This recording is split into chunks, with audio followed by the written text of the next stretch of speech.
münasibətdə olduğumuz insanla niyə sağlam mübahisə eləyə bilmirik? Davadalaşlar başlayır, ittihamlar, günahlandırmalar başlayır. Münasibətdə problem mübahisə deyil də, problem mübahisənin məqsədidir. Çox insan düşünür ki, o sadəcə özünü izah edir, amma əslində özünü müdafiə edir.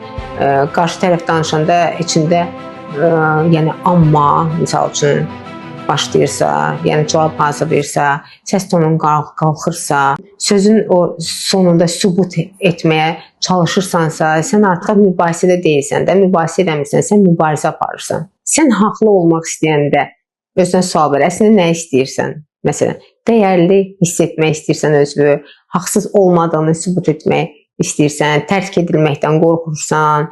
Yəni, problem mübahisə deyil, içindəki qorxudur. Sən mübahisə eləmirsən, sən öz yaranı qoruyursan. Səni o əsəbləşdirmədi.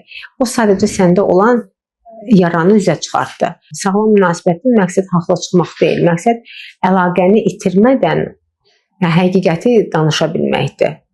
Yəni, sözün əsl mənasında mübahisə eləməkdir, mübarizə aparmaq deyil.